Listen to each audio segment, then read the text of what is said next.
We're going to work with the molar volume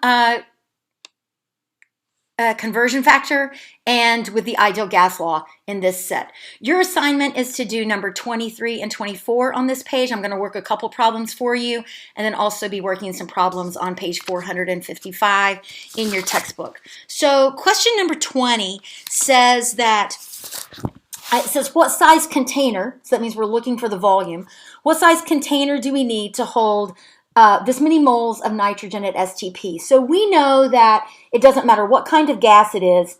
If it's at STP, then that mole conversion is 22.4 liters per mole. So to solve this problem, I'm going to write down the number of moles that I have and then just use the conversion factor. 1 mole, and I'm going to put that on the bottom so mole will cancel. 1 mole takes up 22.4 liters of space, right? So 0.459 times 22.4 is going to give me a volume of 1.03 liters. I have liters left. There's the answer to my question. So that's a simple conversion, right? Dimensional analysis using one conversion factor, right? So that's how we use that. Let's use it in a different way. So let's look at question number 21. Question number 21 says, how much carbon dioxide in grams is in a 1 liter balloon at STP? Now hold up, this mole conversion here, liters to moles, that's about moles, but this is asking me grams. Well, we know that if we understand what molar mass is, then once we find out how many moles, we can find out how many grams. So let's start with, again, with the number they give us here, 1.0 liters. All right, so now this time I want to know how many moles. So 1 mole of CO2 takes up at STP, this is only possible because this is at STP, 1 mole takes up a space of 22.4 liters. Now, I'm going to continue this almost like it was a stoichiometry problem, right? So 1 mole of carbon dioxide. Well, I've got to find the molar mass of this. So each oxygen is 16. So 16 times 2 is 32 plus 12 for the carbon. So that's 12 plus 32. That's 44 grams per mole, right? So 44.0 grams per mole. All right, so now this becomes 1 times 44 divided by 22.4, and liter cancels, mole cancels, and so this is 2.0 grams of CO2. All right, so that's how we use this mole conversion idea, this volume to moles, at STP to get us a mass. All right, let's look at another type of problem that we can solve using the same idea. So this is number 22. So this question asks us for the volume in milliliters. So we have to consider something else here. Also, we have a mass this time. So now we're going to use the same idea that we had up here, but think about it coming from the other direction, is if we know how many grams, then we need to convert that to moles. And since this is at STP, we can then use the mole conversion to volume and get us to where we need to go. So we start with the data from the question. So 0.00922 grams of H2. Now my first job is to convert this mass to moles. So I know that I need to put 1 mole of hydrogen over 2.02 grams. And then I'm going to just keep going because I don't want to know grams here. I want to know volume. So I'm going to say that 1 mole at STP has a volume of 22.4 liters. Oh gosh. Now, so moles cancels. Now, do I want my answer in liters? Well, actually, I don't. I want the answer in milliliters. So I'm going to say that 1 liter, he's the big guy, 1 liter is 1,000 milliliters. Now, liter cancels, and I am actually, I have enough math. I have my answer that I can get to. So 0.00922 divided by 2.02 times 22.4 times 1,000 milliliters.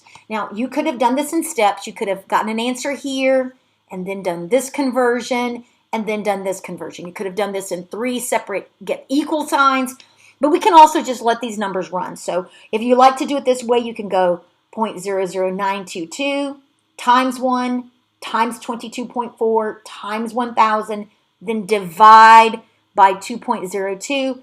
And since these are ones, we can just ignore them, right? So our answer here, our volume is 102 milliliters for the volume.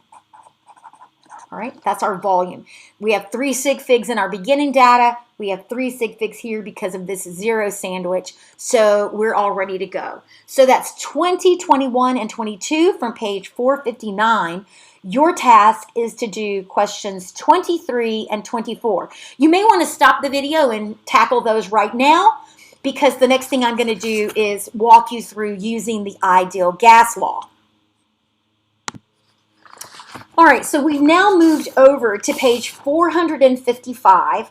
I'm going to work number 26 and 27 for you, and then ask you to do as an assignment number 28 and 29. So these are going to be uploaded in the same assignment. You might please put them on two different photos so you can show all of your work clearly, write real legibly for me there. So we know that these are ideal gas law problems because of where they land in this chapter. So let's read this. I've already made a chart here. So you know you've got to, I recommend a chart. So let's fill it out as we read it. Determine the Celsius temperature. That means that's my question mark, right? So question mark degrees Celsius. All right, let's keep going. Of 2.49 moles, 2.49 moles of a gas, it didn't tell us what kind of gas, but we don't care, right? Because this works for any gas. In a 1 liter vessel, 1.00 liters, at a pressure of 143 kilopascals. Now, I do need to look at this unit because this unit determines the value for the R I'm going to use. So since my pressure is in kilopascals, I need to choose the R that is also in kilopascals. So if I look at my chart, that is 8.314 liter kPa mole Kelvin. All right, Kelvin temperature. So when I solve this, my temperature is actually going to be in Kelvin, not in kilopascals. Not in Celsius. So we'll have to make that conversion. So let's fill in our formula here and solve. So 143 kPas.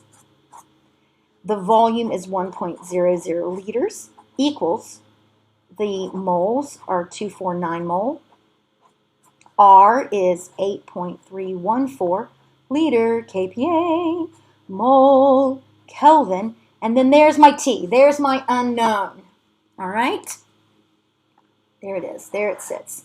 There's my unknown. So to solve for this, you can rearrange here. You could rewrite. You could bring these numbers over here if you chose to. So if we did that, they would go away from here. In fact, if you could just bring them down, 249. I'm just going to write the numbers for time, right? The units will all cancel, except for I'd have Kelvin left in here. Well, let's just do this. Mole, that's going to cancel. So liter, kPa, mole, and Kelvin. So everything cancels but my Kelvin, all right? So we know that now they disappeared over here, right, because they've gone over here. So it's very obvious what we need to do. Multiply, multiply, divide, divide, all right? So when we do that, when we multiply those out and we divide, we get an answer of, we get the T equals, and make sure you can get this, 6.91 Kelvin, all right?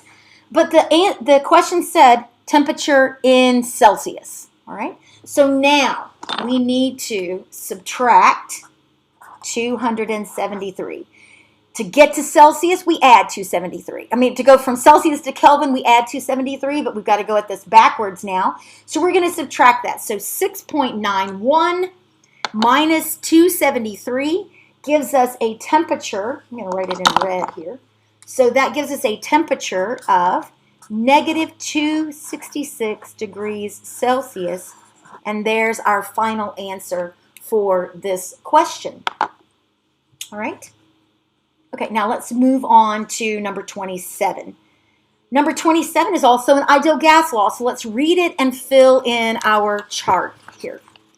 This says that it wants us to calculate the volume. All right, so calculate the volume of a 0.323 mole sample of gas at 265 Kelvin and a pressure of 0.900 atm.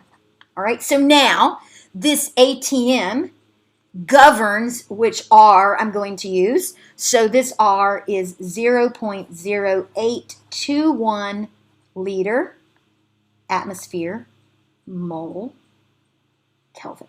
All right, so all of my units are there. So now my task is simply to plug my numbers into PV inert and move on. So here we go. I'm going to put in my pressure as 0.900 atm.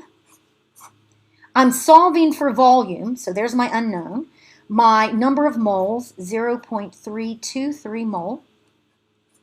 R is 0.0821 liter atmosphere mole Kelvin. And then my temperature is 265 Kelvin. I hope that you can read that, 265 Kelvin. All right, I started too big on this. I plan ahead. All right, so now volume equals all of this stuff divided by the 0.900 atm, right? So this is enough to show your work if you're understanding what you're doing. So once that goes over there, if we divide both sides by it, it disappears over here. So it becomes a divisor here.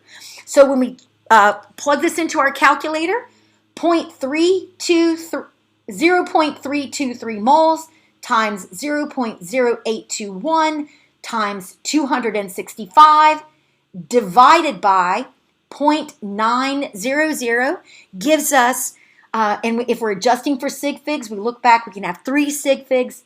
7.81 liter is the answer to this question. All right.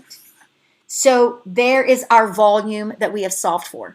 Now, your task is to solve question 28 and 29 on page 455. So this problem set only has 4 questions in it.